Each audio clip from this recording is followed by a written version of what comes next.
엄마, 진명이 엄마 앞으로 해. 기초연금 포기하더라도 그게 맞아. 너는 쓸데없이 설날에 다 모여있는데 그런 얘기를 하니 참. 매제가 옆에 있어도 할 말은 해야겠다. 야, 네가 뭔데 명의를 해라 말아야. 그리고 원래 이 집 나한테 주기로 했던 거야. 네가 뭘 알고 그렇게 말해. 그리고 기초연금을 포기해? 야, 그 돈도 1년이면 몇백이야. 내가 엄마 모시고 살 테니까 신경 꺼. 지금 재산 때문에 모신다는 거지? 제발 좀 말이 되는 소리를 해, 오빠. 안녕하세요. 뿌리 깊은 세연 이야기, 세연직입니다. 오늘도 여러분들의 삶을 재미있게 풀어서 소개해드리겠습니다. 구독과 좋아요 하셨나요? 시작하겠습니다. 혹시 이런 고민해 보신 적 있으신가요? 배우자가 먼저 세상을 떠나고 나니 국민연금이 줄어들어 생활이 빠듯해졌습니다. 기초연금을 받으려면 재산 기준을 맞춰야 하는데 집이 문제가 되더군요. 자식이 평생 모시겠다고 하니 집 명의를 넘기면 될 것 같았어요. 가족이니까 괜찮겠죠? 이런 선택 앞에서 많은 분들이 망설입니다. 당장의 생활비가 급하고 자식이 진심으로 약속하니 믿고 싶은 마음이 크죠. 하지만 재산을 한번 넘기면 되돌릴 수 없다는 사실, 상황은 언제든 바뀔 수 있다는 현실을 우리는 너무 쉽게 잊습니다. 오늘 이야기는 그런 선택의 끝에 무엇이 기다리고 있는지를 보여줍니다. 평생 모신다던 약속이 어떻게 무너지는지, 재산보다 무서운 것이 무엇인지요. 이 이야기를 통해 여러분은 현명한 판단을 내리실 수 있을 겁니다. 지금부터 한 여성의 이야기를 들어보시겠어요? 그분의 선택과 후회가 여러분의 노후를 지키는 지혜가 되길 바랍니다. 저는 올해 66입니다. 허리가 좋지 않아요. 오래 서 있는 것도 힘들고 마음대로 걷지도 못합니다. 젊었을 때 무리하게 일한 탓이겠죠. 그래도 남편이 살아있을 때는 괜찮았어요. 아니, 살만했다고 해야 맞겠네요. 아침이면 남편이 먼저 일어났습니다. 그 사람은 밥 짓는 걸 좋아했어요. 저보다 먼저 부엌에 가서 물소리를 내며 아침을 차려줬죠. 저는 그 소리에 눈을 떴습니다. 창문으로 들어오는 햇살과 함께 남편이 만들어주는 된장찌개 냄새가 스며들었어요. 그게 제 하루의 시작이었습니다. 우리 집 근처에는 시집간 딸이 살았어요. 딸은 수시로 들렀습니다. 반찬통을 들고 와서 냉장고에 넣어주곤 했죠. 김치도 담가주고 밑반찬도 챙겨줬어요. 저는 그럴 때마다 미안하면서도 고마웠습니다. 완벽한 생활은 아니었지만 그래도 혼자는 아니었어요. 가족이 있었으니까요. 우리 집은 남편 명의였습니다. 공시지가로 5억 정도 되는 아파트였어요. 낡긴 했지만 위치가 좋았죠. 남편 국민연금이 매달 150만 원 나왔고 부부가 함께 받는 기초연금이 45만 원 정도였습니다. 합쳐서 한 달에 200만 원 정도 되는 셈이었죠. 넉넉하진 않았지만 불안하진 않았어요. 두 사람이 조심히 쓰면 충분했으니까요. 남편은 늘 말했습니다. 소파에 나란히 앉아 저녁 뉴스를 볼 때면 제 손을 꼭 잡으며 말했죠. 여보, 내가 있는 동안은 걱정 말어. 저는 그 말을 믿었습니다. 그 사람이 옆에 있으면 정말로 걱정이 되지 않았어요. 허리가 아파서 걷기 힘들 때도 남편이 제 팔을 잡아줬습니다. 화장실 가는 것도 도와줬고 목욕할 때도 옆에서 기다려줬죠. 저는 그게 당연한 줄 알았습니다. 부부니까요. 평생을 함께 살아온 사이니까요. 가끔 창밖을 보며 생각했어요. 남편이 먼저 가면 어떡하나. 제가 먼저 가면 남편은 어떻게 살까. 그런 생각들이 머릿속을 스쳤지만 금방 잊었습니다. 아직은 둘 다 건강했으니까요. 적어도 저는 그렇게 믿었습니다. 저녁이면 남편과 함께 산책을 나갔어요. 아니, 산책이라기보다는 집 앞 슈퍼까지 다녀오는 정도였죠. 저는 남편의 팔을 잡고 천천히 걸었습니다. 한 걸음 한 걸음이 힘들었지만 남편이 옆에 있으니 괜찮았어요. 슈퍼에서 우유 한 팩을 사고 다시 천천히 집으로 돌아왔습니다. 그게 우리의 일상이었어요. 밤이 되면 남편은 안마기를 가져왔습니다. 제 허리를 주물러주며 말했죠. 조금 나아졌어? 저는 고개를 끄덕였어요. 사실 통증은 그대로였지만 남편의 손길이 따뜻했습니다. 그 따뜻함이 통증을 잊게 해줬죠. 그렇게 하루가 끝났습니다. 평범하고 조용하고 안전한 하루였어요. 그때는 몰랐습니다. 그런 날들이 얼마나 소중한지, 그리고 그런 날들이 곧 끝나게 될 거란 것도요. 암이라는 말을 들은 건 어느 가을날이었습니다. 남편이 건강검진을 받고 왔는데 재검사를 받아야 한다고 하더군요. 저는 대수롭지 않게 생각했어요. 나이 들면 다 그런 거 아니겠어요. 그런데 재검사 결과를 듣고 나서 세상이 무너지는 것 같았습니다. 위암이었어요. 그것도 3기였습니다. 의사 선생님의 말을 듣는 동안 저는 남편의 손만 꽉 잡고 있었죠. 남편은 담담했습니다. 오히려 저를 위로했어요. 괜찮아, 여보. 치료하면 돼. 치료를 시작했습니다. 항암 치료를 받으며 남편의 얼굴은 점점 수척해졌어요. 머리카락이 빠지고 몸무게가 줄었습니다. 밥도 제대로 먹지 못했죠. 그래도 남편은 저를 걱정했어요. 병원에 갈 때마다 재허리는 괜찮냐고, 집안일은 힘들지 않냐고 물었습니다. 저는 괜찮다고 대답했어요. 사실은 힘들었지만 남편 앞에서는 괜찮은 척했습니다. 딸이 도와줬어요. 병원 갈 때마다 차를 태워줬고 집안일도 같이 해줬죠. 그래도 밤이 되면 불안했습니다. 남편이 잠든 얼굴을 보며 저는 눈물을 흘렸어요. 시간은 우리 편이 아니었습니다. 치료를 했지만 암은 계속 퍼졌어요. 의사 선생님은 더 이상 방법이 없다고 했습니다. 호스피스를 권했죠. 남편은 집에서 지내고 싶다고 했어요. 그래서 저희는 집으로 돌아왔습니다. 마지막 한 달은 악몽 같았어요. 남편은 점점 약해졌습니다. 말도 제대로 하지 못했죠. 저는 남편 옆에서 손을 잡고 있었어요. 딸과 아들도 자주 왔습니다. 그렇게 남편은 제 곁을 떠났습니다. 장례를 치르는 동안 저는 아무 생각도 나지 않았어요. 그냥 멍하니 앉아 있었습니다. 조문객들이 오고 가고 사람들이 위로의 말을 건넸지만 귀에 들어오지 않았죠. 사흘간의 장례식이 끝나고 저는 집으로 돌아왔습니다. 집에 돌아온 첫날 밤 저는 거실에 앉아 한참을 울었어요. 집 안은 그대로였습니다. 소파도 텔레비전도 식탁도 모두 그 자리에 있었죠. 그런데 사람 하나가 빠지니 이렇게 텅 빈 느낌이었습니다. 남편이 앉던 소파를 만져봤어요. 차가웠습니다. 그때 처음으로 현실이 다가왔습니다. 이제 저를 돌봐줄 사람이 없다는 사실이요. 아침에 밥을 지어줄 사람도 제 허리를 주물러줄 사람도 없었습니다. 허리가 아파서 혼자 화장실 가는 것도 힘든데 앞으로 어떻게 살아야 할지 막막했어요. 부엌에 가봤습니다. 남편이 쓰던 앞치마가 걸려 있었어요. 냉장고를 열어봤죠. 딸이 챙겨준 반찬들이 가득했습니다. 그런데 밥을 먹고 싶지 않았어요. 입맛이 없었습니다. 그냥 물만 한 잔 마시고 다시 거실로 나왔습니다. 소파에 앉아서 창밖을 봤어요. 아파트 단지에 불이 하나둘 켜졌습니다.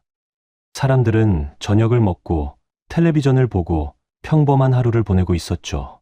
그런데 저는 이제 혼자였습니다. 평생을 함께한 사람이 사라진 집에서 저는 혼자 남았어요. 밤이 깊어졌습니다. 침대에 누웠지만 잠이 오지 않았어요. 남편이 누워있던 자리가 차갑게 느껴졌습니다. 손을 뻗어봤죠.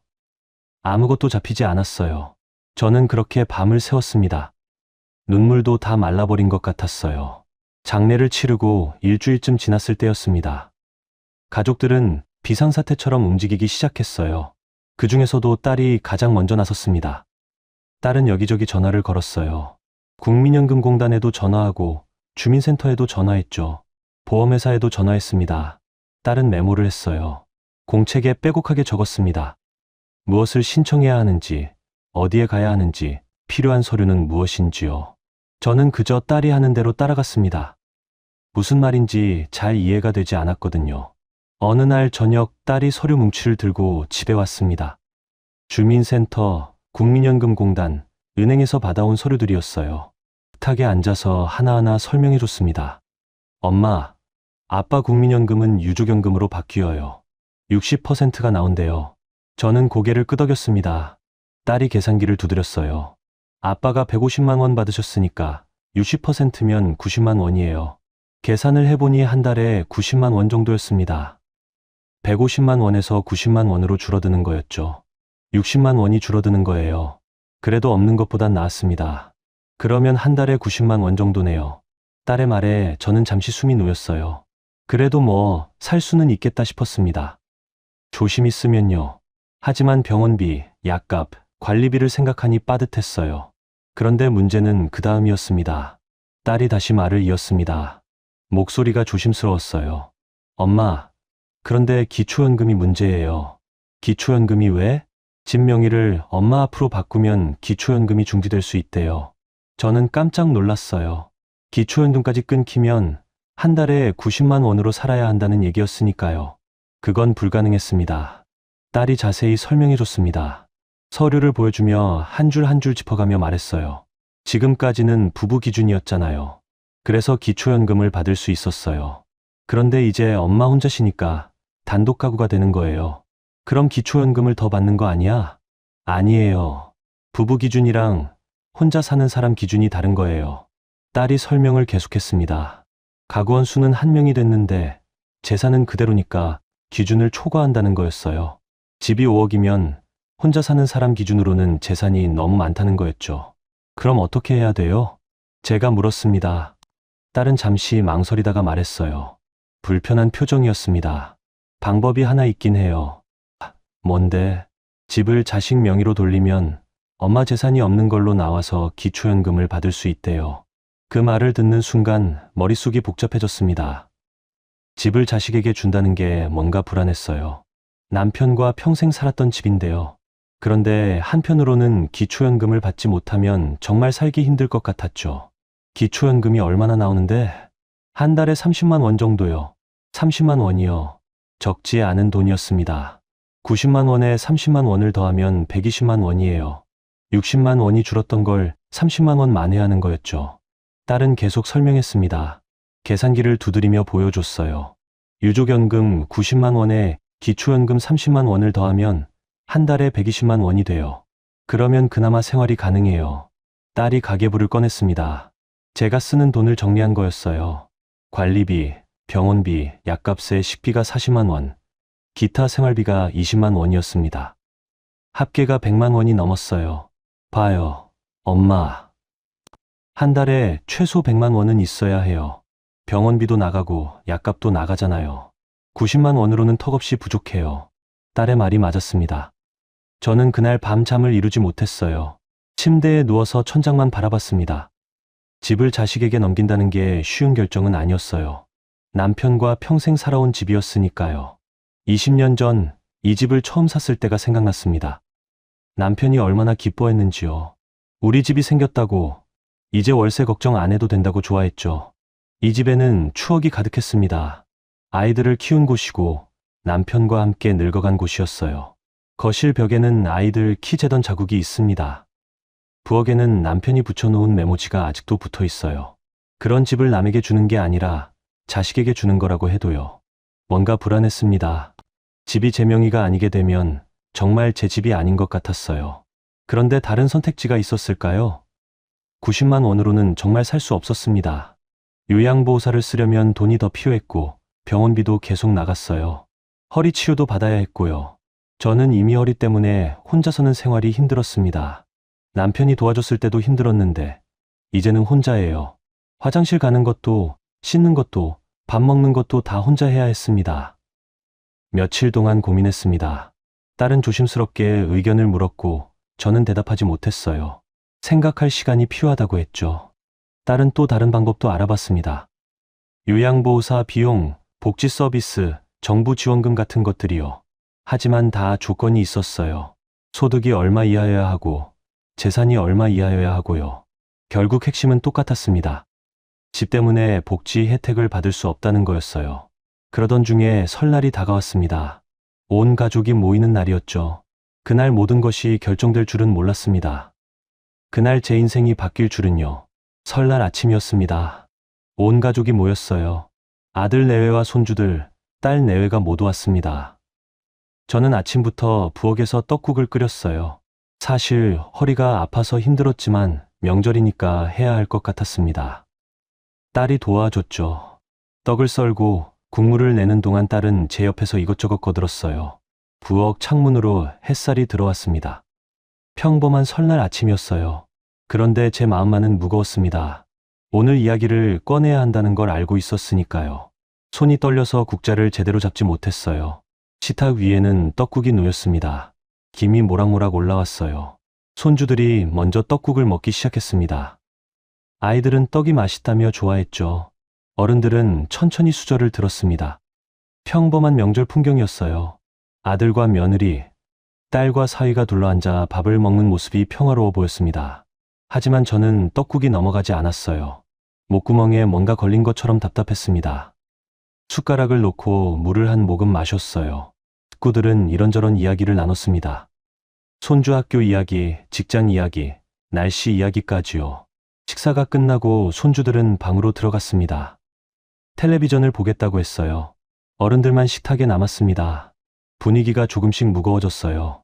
다들 무슨 이야기가 나올지 알고 있었던 것 같습니다. 딸이 먼저 입을 열었습니다. 목소리가 조심스러웠어요. 엄마 진명의 문제 얘기 좀 해야 할 것 같아요. 딸의 말에 아들이 고개를 들었습니다. 며느리도 긴장한 표정으로 앉아 있었어요. 사위는 불편한 듯 자세를 굳혔습니다. 저는 떡국 그릇을 만지작거리며 아무 말도 하지 못했어요. 딸이 설명하기 시작했습니다. 집 명의를 제 앞으로 바꾸면 기초연금이 끊길 수 있다는 것, 자식 명의로 넘기면 기초연금을 받을 수 있다는 것을요.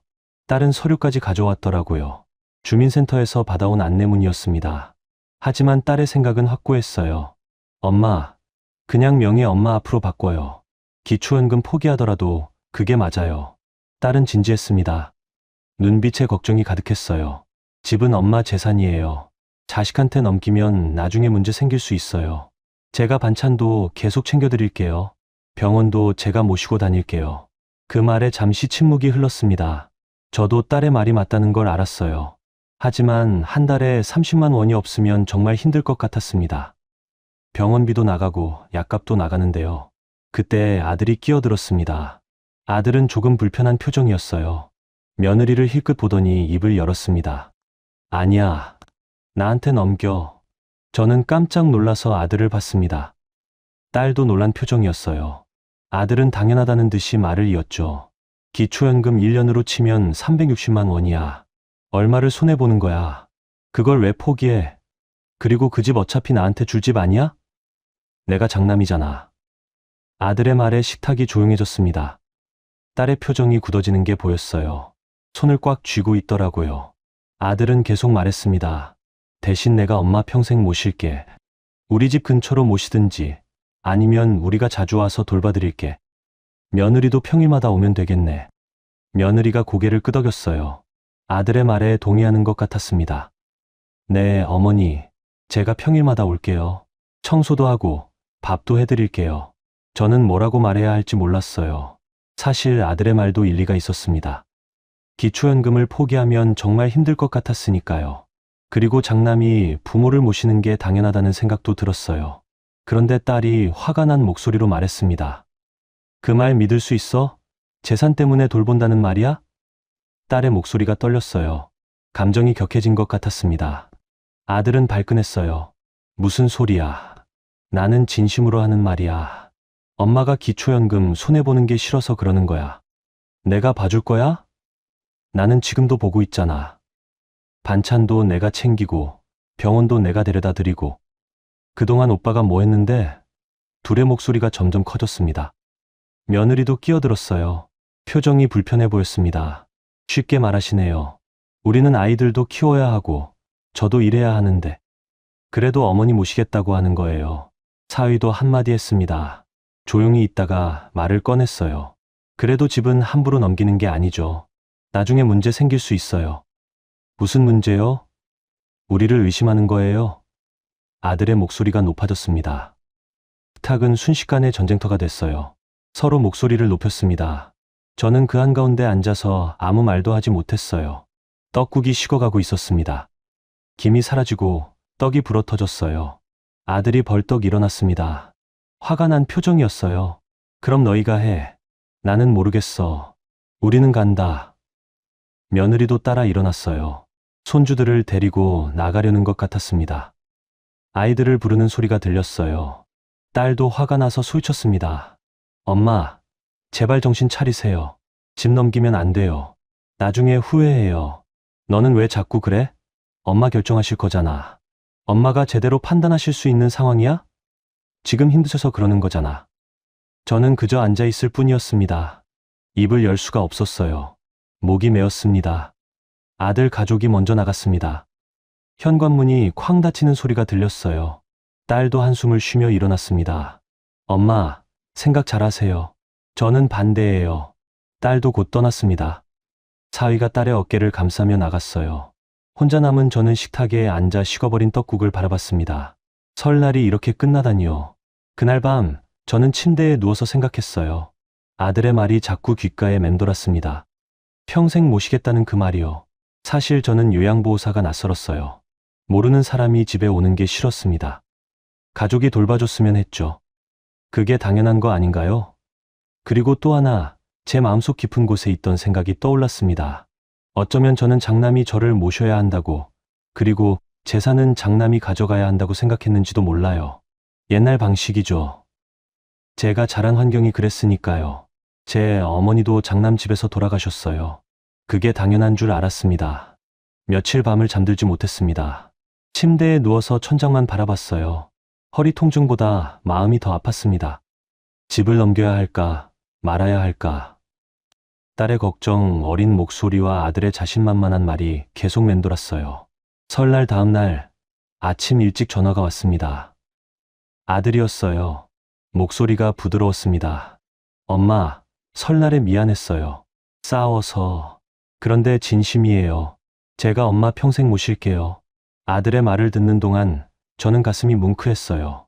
장남이 이렇게 말해주니 믿음이 갔습니다. 아들은 계속 말했어요. 엄마, 집이 엄마 재산이라는 것도 알아요. 근데 기초연금이 없으면 엄마가 힘드시잖아요. 제가 책임질게요. 정말 모실 수 있어? 네, 엄마. 아내랑도 다 얘기했어요. 우리가 돌봐드리기로 했어요. 며느리도 전화를 바꿔 받았습니다. 어머니, 설날에 죄송했어요. 제가 평일마다 갈게요. 집안일도 도와드리고 식사도 챙겨드릴게요. 주말에는 남편이 갈 거예요. 며느리의 목소리는 진지했어요. 구체적으로 계획까지 말해줬습니다. 월요일부터 금요일까지 제가 오전에 갈게요. 청소하고 점심 해드리고 저녁 준비까지 하고 갈게요. 토요일, 일요일은 남편이 가서 어머니 병원도 모시고 장도 봐드리고요. 저는 눈물이 날 것 같았습니다. 이렇게 구체적으로 말해주니 안심이 됐어요. 정말로 저를 돌봐줄 것 같았습니다. 기초연금 30만 원도 절실했고요. 하지만 딸 생각이 났습니다. 딸은 반대했잖아요. 딸한테도 전화를 했습니다. 목소리가 조심스러웠어요. 엄마가 생각해봤는데 아들이 모신다잖아. 그리고 기초연금도 필요하고. 전화기 너머로 딸의 한숨 소리가 들렸습니다. 엄마, 정말 괜찮으세요? 나중에 후회하실 수도 있어요. 집이 엄마 것이 아니게 되는 거예요. 괜찮아. 네, 오빠 믿어야지. 그리고 그 애가 장남이잖아. 장남이라고 다 책임지는 거 아니에요. 엄마, 정말 신중하게 생각하세요. 딸은 계속 만류했습니다. 집을 넘기면 안 된다고, 나중에 문제가 생길 거라고요. 하지만 저는 이미 마음을 정한 것 같았어요. 아들의 말이 더 현실적으로 들렸거든요. 며칠 뒤 법무사 사무실에 갔습니다. 아들이 미리 예약을 해놨어요. 딸도 함께 가야 할 것 같았지만 저는 아들하고만 갔습니다. 딸이 와서 또 반대하면 곤란하니까요. 법무사는 서류를 설명해줬습니다. 증여계약서였어요. 집을 아들에게 증여한다는 내용이었습니다. 증여세는 아들이 낸다고 했어요. 어머님, 여기 서명하시고 도장 찍으시면 됩니다. 법무사가 서류를 밀었습니다. 저는 펜을 들었어요. 손이 떨렸습니다. 이 서류에 서명하면 집이 제 것이 아니게 되는 거예요. 남편과 평생 살았던 집이 이제 아들 명의가 되는 거였습니다. 엄마, 걱정 마세요. 제가 평생 모실게요. 아들이 제 어깨를 두드렸습니다. 저는 고개를 끄덕이고 서명했어요. 도장을 찍었습니다. 빨간 도장이 서류에 찍혔어요. 그렇게 집은 아들 명의가 됐습니다. 법무사 사무실을 나오는데 다리에 힘이 풀렸습니다. 아들이 제 팔을 잡아줬어요. 엄마, 잘하셨어요. 이제 기초연금 받을 수 있어요. 그래도 괜찮다고 스스로를 다독였습니다. 아들이 저를 모실 거니까요. 며느리도 도와준다고 했으니까요. 명예 이전이 끝나고 며칠 뒤 딸이 찾아왔습니다. 아들이 연락했나 봅니다. 표정이 좋지 않았어요. 엄마, 왜 나한테 말도 안 했어요? 제가 반대한 거 알면서요. 딸의 목소리에 서운함이 묻어났습니다. 저는 제대로 대답하지 못했어요. 미안해. 그냥 내 오빠가 그렇게 말해서. 구체적으로 계획도 다 세워놨더라고. 엄마가 나중에 힘들어질 거예요. 집도 없고 의지할 데도 없어지면 어떡해요? 무슨 소리야. 네, 오빠가 있잖아. 이미 결정된 일이야. 그만해. 딸은 울먹였습니다. 제 손을 잡았어요. 엄마, 아직 늦지 않았어요. 다시 명의를 되돌릴 수 있어요. 그러면 증여세를 또 내야 하잖아. 그리고 아들이 서운해할 거야. 서운한 게 중요해요? 엄마 재산이에요. 저는 딸을 달랬어요. 괜찮아. 네, 오빠 착하잖아. 그리고 며느리도 좋은 애야. 매일 온다고 했어. 하지만 딸은 고개를 저었습니다. 더 이상 말하지 않았어요. 그냥 한숨만 쉬었습니다. 그날 이후로 딸은 연락을 끊었습니다. 전화를 해도 받지 않았고 문자도 답이 없었습니다. 한 번은 집으로 찾아갔어요. 택시를 타고 갔죠. 초인종을 눌렀지만 나오지 않았습니다. 집에 있는 것 같았는데요. 불이 켜져 있었거든요. 제 가슴이 찢어지는 것 같았어요. 딸이 저를 피하고 있었습니다. 그래도 어쩔 수 없었어요. 이미 집은 아들 명의로 넘어갔으니까요. 그래도 아들이 있으니까 그렇게 생각하며 견뎠습니다.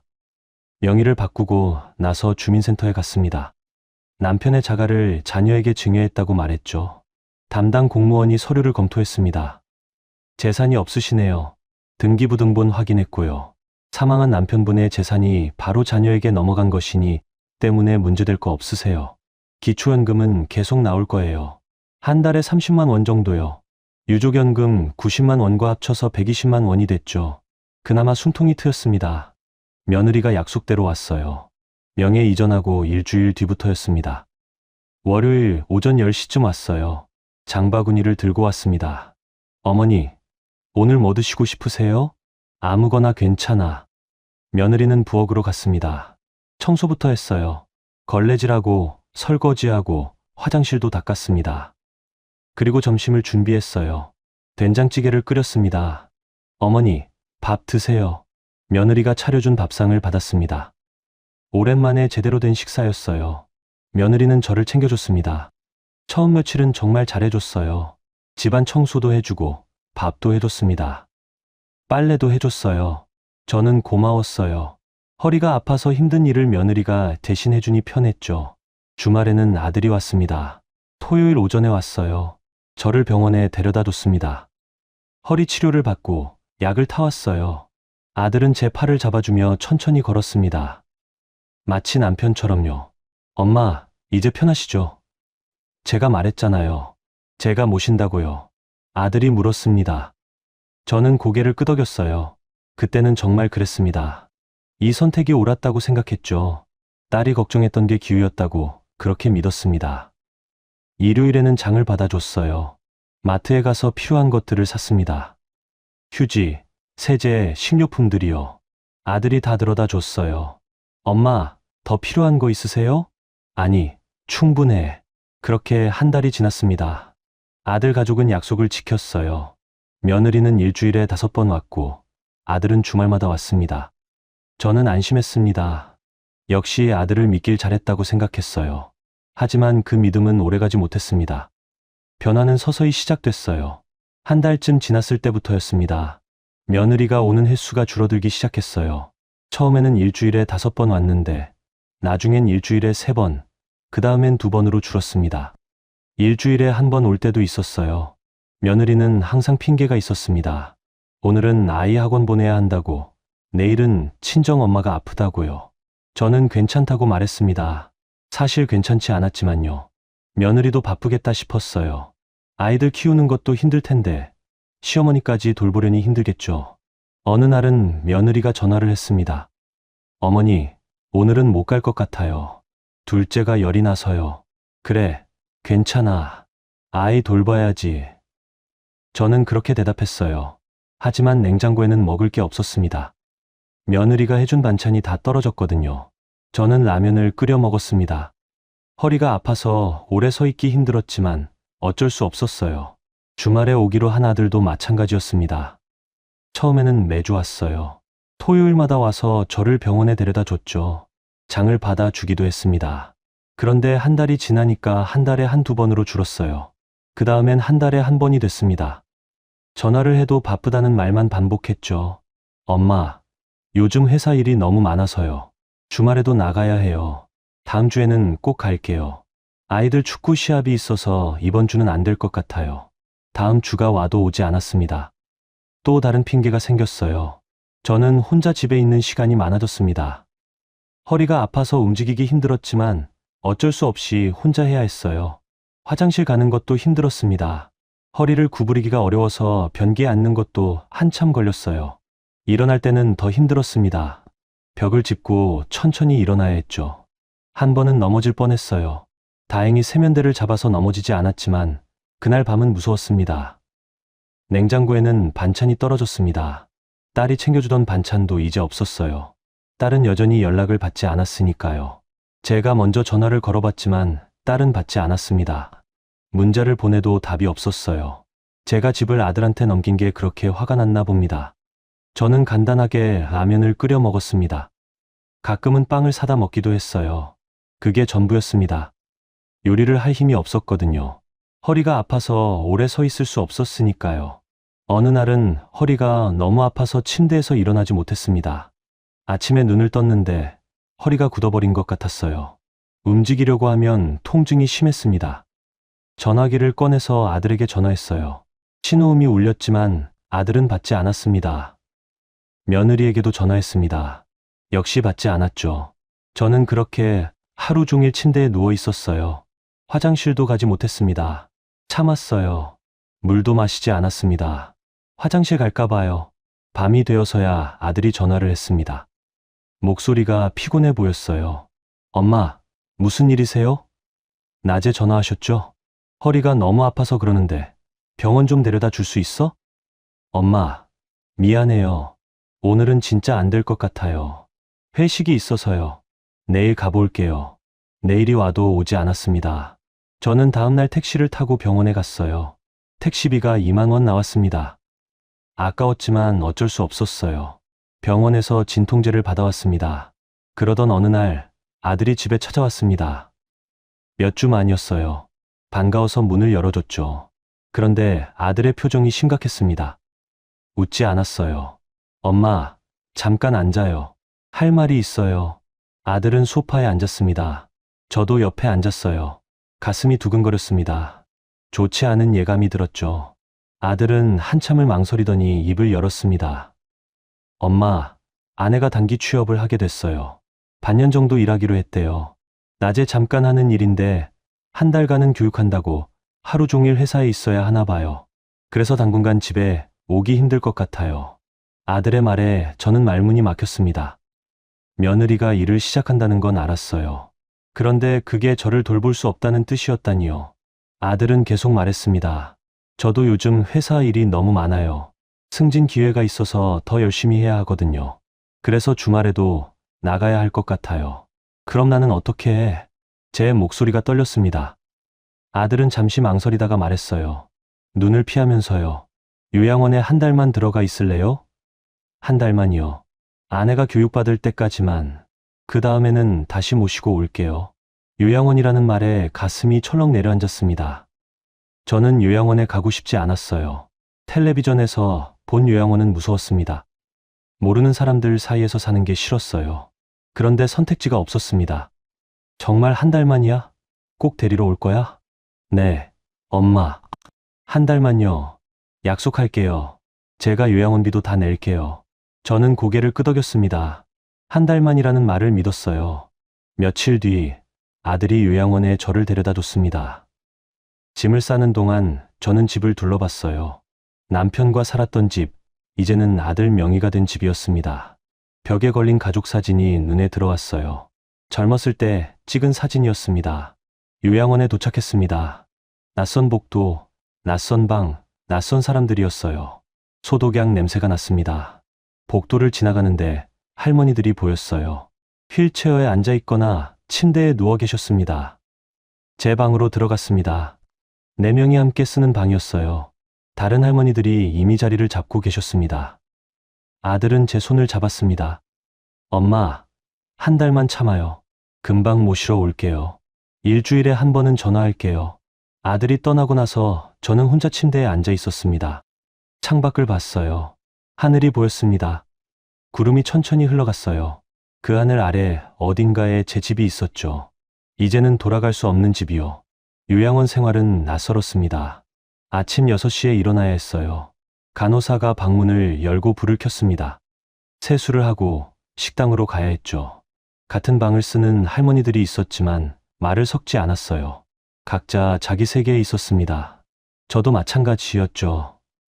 말을 걸고 싶지 않았어요. 식사 시간은 정해져 있었습니다.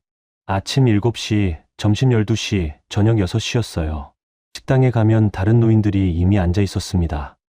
모두 조용히 밥을 먹었어요. 가끔 누군가 숟가락을 떨어뜨리는 소리만 들렸습니다. 밤이 되면 남편 생각이 났습니다. 요양원 침대는 딱딱했어요. 얇은 매트리스 위에 누우면 허리가 더 아팠습니다. 집에 있는 침대가 그리웠어요. 남편이 누워있던 자리가 생각났죠. 그 사람의 체온이, 그 사람의 숨소리가 그리웠습니다. 그 사람이 살아있었다면 저는 이곳에 있지 않았을 거예요. 아들에게 집을 넘기는 일도 없었을 것이고 요양원에 들어오는 일도 없었겠죠. 모든 게 남편이 떠나면서 시작됐어요. 한 달이 지났습니다. 아들은 오지 않았어요. 일주일에 한 번 전화한다던 약속도 지켜지지 않았습니다. 전화를 걸었어요. 아들아, 한 달 지났는데. 아들의 목소리가 바빴습니다. 뭔가 급하게 움직이는 소리가 들렸어요. 아, 엄마. 미안해요. 조금만 더 있어요. 아내가 아직 적응을 못했어요. 일이 생각보다 힘들대요. 그럼 나는 언제 나가? 곧 모시러 갈게요. 조금만 더 참아요. 전화는 그렇게 끊겼습니다. 저는 핸드폰을 내려다봤어요. 화면이 꺼졌습니다. 제 얼굴이 검은 화면에 비쳤어요. 늙고 주름진 얼굴이었습니다. 또 일주일이 지났습니다. 다시 전화를 걸었어요. 이번에는 며느리가 받았습니다. 어머니, 저 지금 일하는 중이에요. 나중에 전화 드릴게요. 그래, 나중에 전화 줘. 하지만 며느리는 전화하지 않았습니다. 저는 기다렸어요. 하루 종일 핸드폰을 들고 있었습니다. 전화벨이 울릴까 봐요. 하지만 전화는 오지 않았어요. 다시 일주일이 지났습니다. 이번에는 아들에게 문자를 보냈어요. 아들아, 엄마야, 언제 나갈 수 있어? 여기 힘들어. 한참 뒤에 답장이 왔습니다. 엄마, 조금만 더요. 다음 달에는 꼭 모시러 갈게요. 하지만 다음 달이 와도 아들은 오지 않았습니다. 전화는 점점 뜸해졌어요. 제가 전화를 걸어도 받지 않을 때가 많았습니다. 받아도 바쁘다는 말만 반복했죠. 문자를 보내도 답이 늦었어요. 하루가 지나고 이틀이 지나고 때로는 일주일이 지나서야 답이 왔습니다. 2달째가 됐습니다. 저는 불안했어요. 뭔가 잘못되고 있다는 걸 느꼈습니다. 아들이 저를 데리러 올 생각이 없는 것 같았어요. 그런데 어쩔 수가 없었습니다. 집도 아들 명의고 딸은 연락이 끊겼고 저는 요양원에 갇혀 있었으니까요. 요양원 생활은 반복됐습니다. 매일 똑같은 시간에 일어나고 똑같은 식사를 하고 똑같은 일과를 보냈어요. 가끔 재활 치료를 받으러 갔습니다. 물리치료사가 제 허리를 주물렀어요. 하지만 나아지는 것 같지 않았습니다. 밤마다 불안했습니다. 이대로 여기서 죽는 건 아닐까 그런 생각이 들었어요. 요양원에서 돌아가시는 분들을 봤습니다. 어느 날 아침 일어나면 어제까지 있던 누군가가 없었어요. 침대가 비어 있었습니다. 그러면 곧 새로운 할머니나 할아버지가 들어왔죠. 어느 날 밤 아들에게서 전화가 왔습니다. 오랜만이었어요. 2달 만에 전화였습니다. 반가워서 얼른 전화를 받았죠.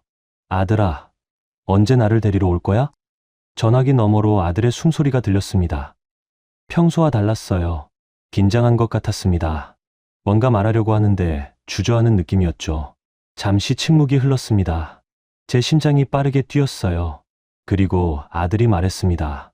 엄마, 우리 이민 가요. 순간 귀를 의심했습니다. 이민이라니요. 무슨 말인지 이해가 되지 않았어요. 뭐라고? 이민? 아내랑 아이들 데리고 이민 가기로 했어요. 캐나다로요. 아내가 그쪽에서 일자리를 구했어요. 좋은 기회예요. 제 손에서 전화기가 떨어질 뻔했습니다. 잡고 있는 손이 떨렸어요. 아들의 말이 계속 들렸습니다. 엄마 때문에 내 꿈을 포기할 순 없어요. 나도 내 인생을 살아야죠. 아내도 좋은 기회인데 놓칠 수 없대요. 아이들 교육에도 좋고요. 그럼 나는 어떻게 하라고? 제 목소리가 떨렸습니다. 울음이 터질 것 같았어요. 아들은 한숨을 쉬었습니다. 긴 한숨이었어요. 엄마, 요양원에서 지내세요. 요양원비는 계속 낼게요. 제 통장에서 자동이체 설정해 놨어요. 유족연금이랑 기초연금으로 충분할 거예요. 부족하면 제가 보내드릴게요. 집은, 우리 집은, 내 아버지랑 내가 평생 산 집은. 목이 메었습니다. 아들이 잠시 침묵하더니 말했습니다. 집은 이미 팔았어요. 이민 자금으로 썼어요. 미안해요. 엄마. 제 명이니까 팔 수 있었어요. 머리가 하얘졌습니다. 집을 팔았다고요. 제가 평생 살았던 집을, 남편과 함께 늙어간 집을, 아이들을 키운 집을 팔았다는 거였습니다. 아들 명의로 넘겼으니 아들 마음대로 한 거였어요. 언제 가는데? 다음 달이요. 비자 다 나왔어요. 그럼 나는 한 번도 못 보는 거야? 엄마, 죄송해요. 준비할 게 많아서요. 나중에 한국 오면 될게요. 전화는 계속 할게요. 전화는 그렇게 끊겼습니다. 저는 멍하니 전화기를 쥐고 있었어요. 요양원 방은 조용했습니다. 같은 방 할머니들은 벌써 주무시고 계셨어요. 코 고는 소리만 들렸습니다. 집도 없고 갈 곳도 없었습니다. 요양원비가 가장 먼저 떠올랐어요. 아들이 낸다고 했지만 정말 낼까요? 믿을 수 있을까요? 유족연금과 기초연금을 합쳐도 한 달에 120만 원이었습니다. 요양원비가 한 달에 100만 원이 넘었어요. 약값, 기타 비용 빼면 남는 돈이 거의 없었죠. 며칠 동안 밥을 제대로 먹지 못했습니다. 입맛이 없었어요. 식당에 가서 밥을 받아왔지만 숟가락을 들 수가 없었습니다. 목구멍으로 넘어가지 않았어요. 요양원 침대에 누워서 천장만 바라봤습니다. 이게 제 인생의 끝인가 싶었어요. 허리도 아프고 마음도 아팠습니다. 무엇보다 배신감이 컸어요. 평생 모시겠다던 말은 다 거짓이었습니다. 가족이라고 믿었던 아들은 저를 버리고 떠났어요. 밤마다 남편 생각이 났습니다. 그 사람이 살아있었다면 이런 일은 없었을 거예요. 아들에게 집을 넘기는 일도, 요양원에 들어오는 일도, 혼자 남겨지는 일도 없었겠죠. 저는 그렇게 후회했습니다. 딸의 말을 들을 걸, 집을 넘기지 말 걸, 그런 생각뿐이었어요. 창밖을 봤습니다.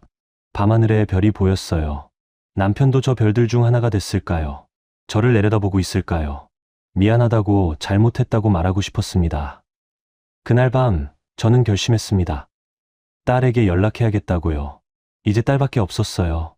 손가락이 떨렸지만 휴대폰을 꺼냈습니다. 화면이 밝게 빛났어요. 딸 번호를 찾았습니다.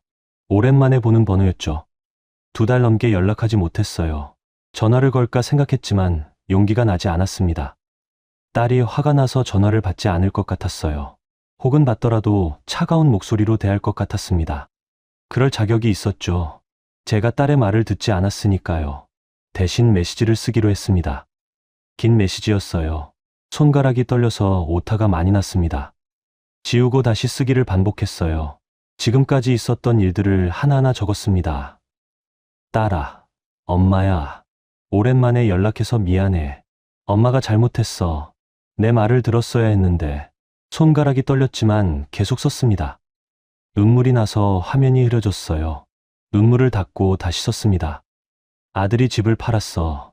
이민을 간대. 엄마는 지금 요양원에 있어. 갈 곳이 없어. 내 오빠가 평생 모신다고 했는데 거짓말이었어. 메시지는 계속 길어졌습니다. 설날 그날의 일, 집 명의를 넘긴 일, 요양원에 들어온 일, 그리고 아들의 전화까지요. 모든 걸 솔직하게 썼어요. 엄마가 어리석었어. 평생 모신다는 말을 믿었어. 그게 얼마나 허무한 말인지 이제 알았어. 네가 말했잖아. 집 넘기면 안 된다고.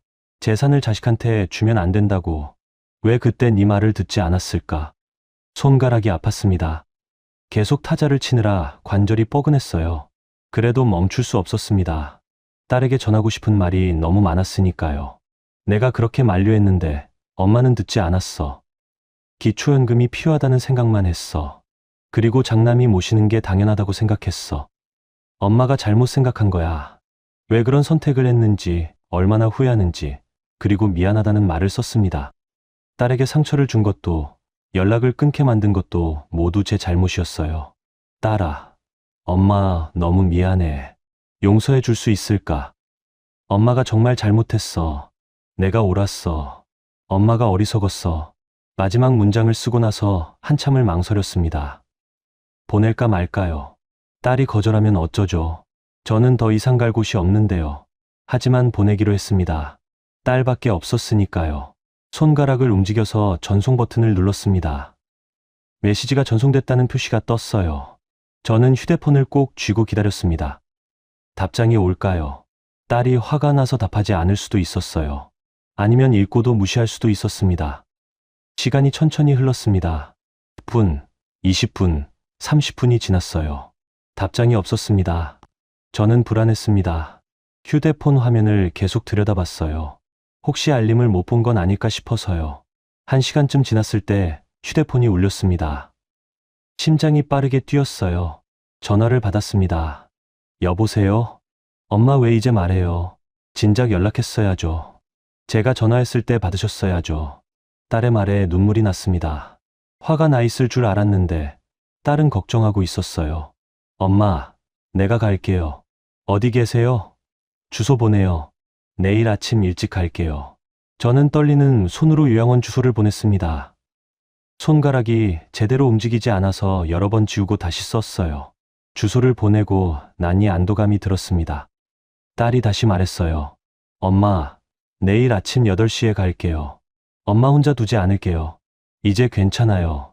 그 말을 듣고 저는 울었습니다. 소리 없이 눈물만 흘렀어요. 같은 방 할머니들이 깰까봐 이불을 뒤집어 쓰고 울었습니다. 고맙고, 미안하고, 안도되고, 그런 감정들이 한꺼번에 밀려왔어요. 그날 밤은 잠을 이루지 못했습니다. 딸을 만날 생각에 떨렸어요. 뭐라고 말해야 할지 몰랐습니다. 미안하다는 말밖에 떠오르지 않았죠. 제가 얼마나 어리석었는지 딸의 말을 들었어야 했다는 것을, 그걸 어떻게 전해야 할지 고민했어요. 아침이 됐습니다. 일찍 일어나서 세수를 했어요. 거울을 봤습니다. 늙은 제 얼굴이 보였어요. 주름이 깊어졌고 머리는 하얗게 샜습니다. 딸이 저를 보면 놀랄 것 같았어요. 요양원에 들어온 지 2달밖에 안 됐는데 많이 늙은 것 같았으니까요. 8시가 가까워졌습니다. 저는 요양원 로비에서 기다렸어요. 의자에 앉아서 입구만 바라봤습니다. 문이 열릴 때마다 가슴이 뛰었어요.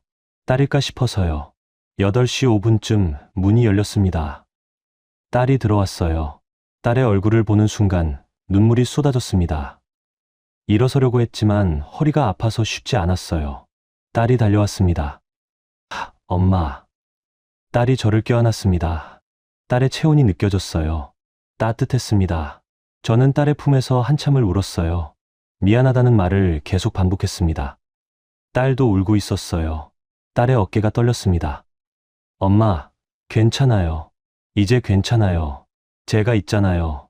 딸은 제 등을 토닥였습니다. 어린아이를 달래듯이요. 저는 그렇게 딸의 품에서 울었습니다. 얼마나 울었는지 모르겠어요. 눈물이 다 마를 때까지 울었습니다. 딸은 제 짐을 챙겼습니다. 많지 않았어요. 옷 몇 벌, 세면도구, 약 몇 통이 전부였습니다. 딸은 요양원 직원과 이야기를 나눴어요.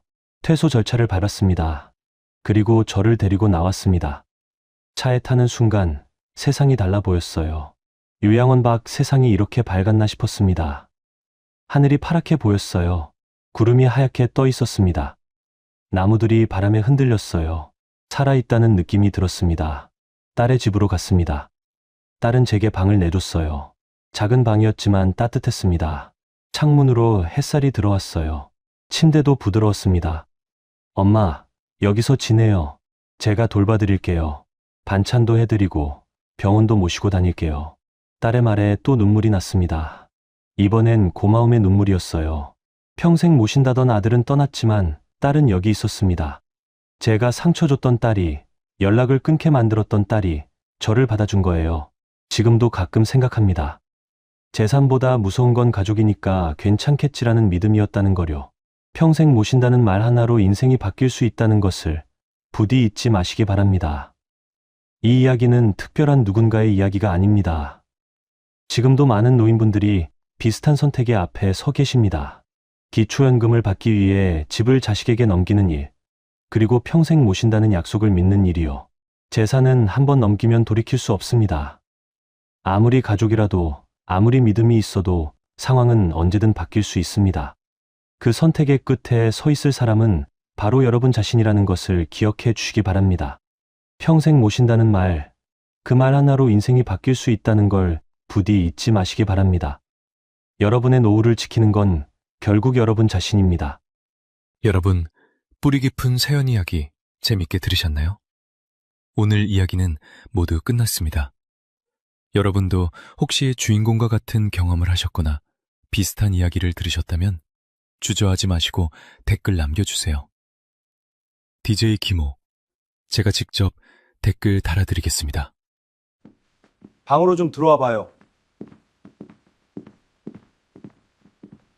엄마, 수급비 다 쓰면 그때 이 카드 써요. 제 카드예요. 근데 카드 쓰다가 걸리면 수급비 짱리는 거 아니야? 아, 절대 안 걸려. 아니, 카드가 내 카드인데 무슨 상관이야. 뭐 공무원들이 엄마 쫓아다니면서 확인할 것 같아? 안녕하세요.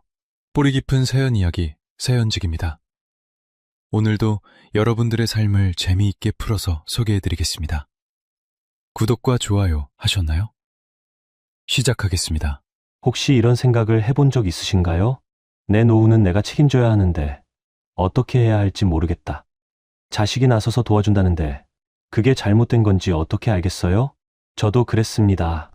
아니, 정확히는 그렇게 믿었습니다. 아들이 알아봐준 제도, 아들이 건네준 카드 한 장, 그게 제 노후를 지켜줄 거라고 생각했죠.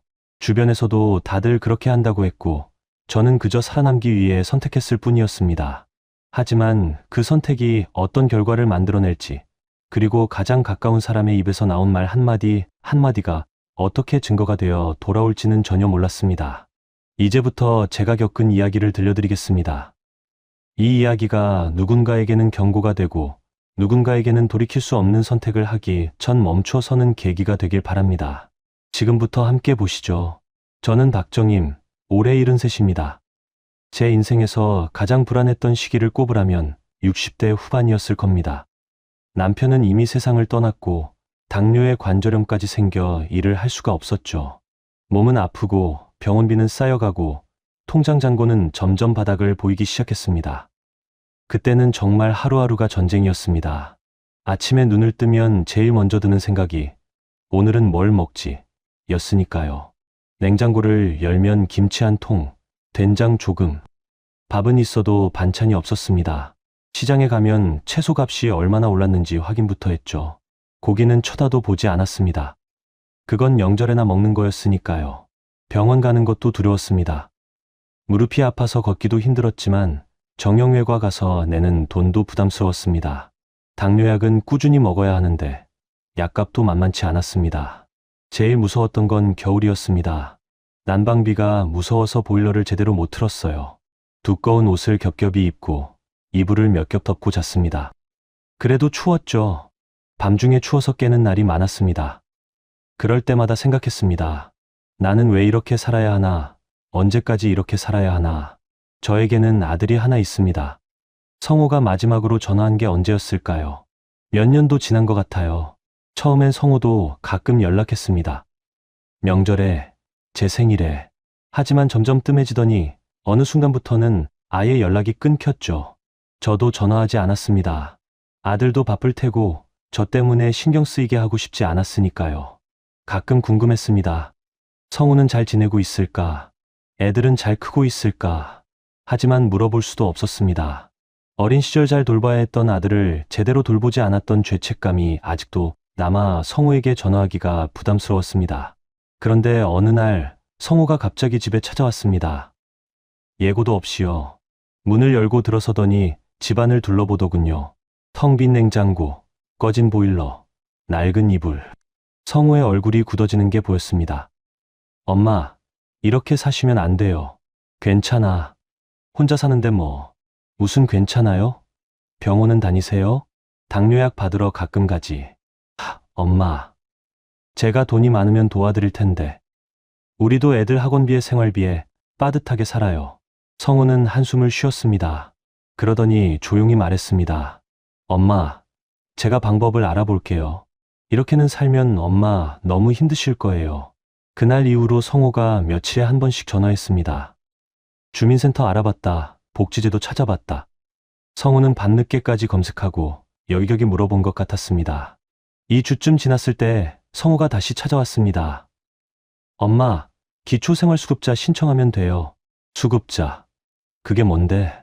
정부에서 생활이 어려운 분들한테 매달 지원금을 주는 제도예요. 엄마 상황이면 충분히 받을 수 있어요. 처음엔 거부감이 들었습니다. 수급자라니요. 그건 너무 제 삶을 열심히 살지 않아 받게 된 벌 같은 느낌이었습니다. 엄마, 지금 엄마 상황이 어때요? 일도 못 하시고 병원비도 제대로 못 내시잖아요. 그렇긴 한데. 엄마, 이건 부끄러운 게 아니에요. 엄마가 받아야 할 권리예요. 아버지랑 엄마가 젊었을 때 일하시면서 세금 내고 살았잖아요. 성호는 가방에서 서류 뭉치를 꺼냈습니다. 출력한 자료들이었는데 형광펜으로 중요한 부분에 밑줄까지 쳐놨더군요. 일단 엄마 명의로 된 재산이 없어야 해요. 집은 월세고 예금도 거의 없잖아요. 차도 없고. 그럼 재산 기준은 통과해요. 그럼 되는 거야? 한 가지 문제가 있어요. 성우는 잠시 말을 멈췄습니다. 부양의무자 기준이라는 게 있어요. 자녀가 있으면 그 자녀의 소득이랑 재산도 봐요. 자녀가 엄마를 부양할 능력이 있는지 확인하는 거죠. 그럼 내가 있으니까 안 되는 거 아니야? 그래서 엄마. 성우가 조심스럽게 말을 이었습니다. 주민센터 갈 때 저랑 연락 안 하고 지낸 지 오래됐다고 하셔야 해요. 뭐, 제가 어디서 뭐 하는지 모른다고요. 연락도 안 되고 도움도 못 받는다고요. 저는 멍하니 성우를 바라봤습니다. 그게 거짓말 아니니? 엄마, 사실이잖아요. 우리 몇 년 동안 연락 안 했잖아요. 제가 뭐 하는지 엄마가 정말 모르시잖아요. 그렇긴 하지만 엄마, 이거 다들 이렇게 해요. 복지 카페 같은 데 보니까 부양의무자 기준 때문에 다들 이렇게들 한대요. 자녀가 있어도 연락이 끊겼다고 하면 인정해 준대요. 다들 한다는 말. 그 말이 저를 조금 안심시켰습니다. 근데 나중에 들키면 어떡해? 엄마, 저는 앞으로도 엄마한테 공식적으로 돈 안 드릴 거예요. 엄마 통장에 입금 같은 거 절대 안 해요. 그럼 기록이 안 남잖아요. 그럼 어떻게 나한테 돈 보내주려고? 제 명의로 통장을 따로 만들어서 거기에 제가 돈을 넣을게요. 그리고 엄마는 제 카드를 쓰시는 거예요. 필요한 거 있으면 제 카드로 사시고요. 그럼 엄마 통장에는 기록이 안 남잖아요. 그게 괜찮은 거니? 엄마, 제 돈을 제 카드로 쓰는 건데 뭐가 문제예요? 그냥 엄마가 대신 쓰시는 거예요. 그리고 저는 가끔 엄마 집에 올게요. 물건 사다 드리고 필요한 거 챙겨드리고. 근데 공식적으로는 연락 안 하는 거예요. 법적으로는? 엄마, 이 정도는 문제 없어요. 제가 여기저기 알아봤어요. 자녀가 부모 도와주는 건데 그게 뭐가 문제겠어요? 그리고 걸려도 어제 갑자기 화해서 그랬다고 하면 되죠. 아무튼 다 필요 없고 중요한 건 서류상으로 기록이 안 남는 거예요. 며칠 후 성우는 저를 주민센터에 데리고 갔습니다. 아니, 정확히는 혼자 가라고 했습니다. 엄마, 제가 같이 들어가면 안 돼요. 엄마 혼자 가셔야 해요. 저는 밖에서 기다릴게요. 주민센터 앞에서 성우는 제게 마지막으로 당부했습니다. 엄마, 아까 제가 말씀드린 대로만 하세요. 자녀 있냐고 물으면 있다고 하시고 연락하냐고 물으면 오래전에 끊겼다고 하세요. 어디 사는지 뭐 하는지 모른다고요. 알았어. 도움 받냐고 물으면요? 못 받는다고 하면 되지. 맞아요. 그리고 혹시 자녀 연락처 아냐고 물으면요? 모른다고 해야지. 전화번호 바뀌어서 연락이 안 된다고 하세요. 그럼 더 이상 안 물어봐요. 복지 담당 공무원 앞에 앉았을 때 저는 떨렸습니다. 혹시 뭔가 들킬까봐, 혹시 안 된다고 할까봐. 어머니 혼자 사세요? 네, 혼자 삽니다. 자녀분은 계세요? 아들 하나 있습니다. 아드님이 도움을 주시나요? 이 순간이었습니다. 성우가 그렇게 강조했던 순간. 아니요. 오래전에 연락이 끊겼어요. 연락이 끊겼다고요? 네. 몇 년 전부터 통연락이 없어요. 어디 사는지 뭐 하는지 모릅니다. 전화는 해보셨어요? 전화번호가 바뀌었는지 연락이 안 돼요. 공무원이 저를 잠시 바라봤습니다. 의심하는 눈빛이었을까요? 아니면 동정하는 눈빛이었을까요? 잘 모르겠습니다. 그럼 경제적 도움은 전혀 못 받으시는 거네요. 네, 그렇습니다. 생활비는 어떻게 마련하세요? 전에는 일용직으로 조금씩 벌었는데 이제는 몸이 안 좋아서 일도 못해요. 저축한 거 조금씩 쓰면서 버티고 있습니다. 거짓말은 아니었습니다. 몸이 안 좋아서 일을 못하는 건 사실이니까요. 다만 성호가 도와준다는 사실을 숨겼을 뿐입니다. 서류를 작성하면서도 가슴이 두근거렸습니다. 자녀 연락처란에는 연락 두절이라고 썼습니다. 성호가 미리 알려준 대로요. 공무원이 서류를 받아들며 말했습니다. 어머니, 몸이 많이 안 좋으시네요. 당뇨에 관절염까지. 병원비 부담이 크시겠어요. 그렇습니다. 일단 서류 접수해 드릴게요. 조사 나가고 심사 거쳐서 결과 나오면 연락드릴게요. 감사합니다. 주민센터를 나와 성우에게 전화했습니다. 다 했어. 잘하셨어요. 엄마. 뭐라고 하시던가요? 연락 끊긴 지 오래됐다고 했어. 어디 사는지 모른다고도 했고. 잘하셨어요. 의심하는 눈치는 없었어요? 잘 모르겠어. 그냥 동정하는 것 같더라. 그럼 됐어요. 이제 기다리기만 하면 돼요. 몇 주 후 수급자 승인이 났습니다. 성호가 기뻐하며 전화했을 때 저도 안도의 한숨을 쉬었습니다. 매달 50만 원 정도가 나온다고 했습니다. 의료비 혜택도 받을 수 있다고요. 이제 걱정 마세요, 엄마. 제가 엄마 노후 책임질게요. 엄마는 편하게 사세요. 그리고 기억하세요. 밖에서 사람들 만나면 저 얘기는 절대 하시면 안 돼요. 아들 있다는 것까지는 말해도 되는데 연락한다거나 도움받는다는 얘기는 절대 하시면 안 돼요. 알았어. 혹시 복지 공무원이 집에 방문할 수도 있어요. 그때도 똑같이 하세요. 아들은 연락 끊겼다. 도움 못 받는다. 알겠죠? 그래, 알았어. 그 말이 진심이었다는 걸 저는 의심하지 않았습니다. 성우는 절 사랑하는 아들이었으니까요. 다만 그 선택이 어떤 결과를 부를지, 그 선의가 얼마나 큰 대가를 치르게 될지는 우리 둘 다 몰랐을 뿐입니다. 몇 주 후 수급자 승인이 났습니다. 항상 돈 걱정하면서 살다가 뭔가 숨통이 트인 느낌이었어요. 수급자가 되고 나서 삶이 조금씩 안정되기 시작했습니다. 매달 나오는 지원금으로 월세를 내고 공과금을 냈습니다. 병원도 부담 없이 갈 수 있었죠. 무릎이랑 허리가 자주 아파 매일 아침 한의원에 가서 물리치료도 받았습니다. 의료비 걱정을 덜으니 몸도 마음도 한결 나아지는 것 같았어요. 하지만 문제는 생활비였습니다. 지원금만으로는 식비며 생필품을 사기에 빠듯했습니다. 월세 50만 원, 공과금 10만 원, 그러면 지원금은 거의 다 나가버렸거든요. 그런 밥은 뭘 먹고 사나요? 성우는 그걸 알고 있었습니다. 어느 날 저녁 성우가 집에 들렀을 때였습니다. 엄마, 요즘 어떠세요? 그럭저럭 살지 뭐. 밥은 잘 드세요? 먹긴 먹는데 반찬이 좀 부실하긴 하지. 성우는 냉장고를 열어봤습니다. 김치, 된장, 멸치 몇 마리. 그게 전부였죠. 성우의 표정이 어두워졌습니다. 엄마, 이래서야 되겠어요? 괜찮아. 혼자 먹는데 뭐 대단한 반찬이 필요해? 엄마, 제가 저번에 말씀드렸죠? 카드 하나 드릴게요. 성우는 가방에서 카드를 꺼냈습니다. 은행 로고가 박힌 평범한 체크카드였습니다. 이게 뭐니? 제 명의 카드예요. 제 통장이랑 연결돼 있고요. 너도 돈도 없을 텐데 나한테 카드를 주면 너도 힘들지 않니? 엄마가 쓰시라고요. 장 보실 때 필요한 거 사실 때 이걸로 결제하세요. 저는 카드를 받아들었습니다. 손에 쥔이 묵직했습니다. 플라스틱 조각 하나가 이렇게 무겁게 느껴질 줄은 몰랐습니다. 이래도 돼? 괜찮아요. 엄마. 어차피 제가 엄마 생활비 드리는 건데 제 카드로 쓰시든 현금으로 드리든 똑같잖아요. 그냥 이게 더 편할 것 같아서요. 하지만 엄마, 제 통장에서 제 카드로 쓰는 거예요. 엄마 통장에는 아무 기록도 안 남아요. 그게 더 깔끔하잖아요. 맞는 말 같았습니다. 어차피 성우가 주는 돈이니까요. 다만 형태가 현금이 아니라 카드일 뿐이었습니다. 그런데 왜 제 가슴 한구석이 불편했을까요? 성우야, 근데 이거 혹시... 엄마, 걱정 마세요. 아무 문제 없어요. 제가 다 알아봤어요. 성우는 확신에 차 있었습니다. 그 확신이 저를 안심시켰습니다. 처음 며칠은 카드를 쓸 엄두가 안 났습니다. 지갑에 넣어두고 그냥 쳐다만 봤죠.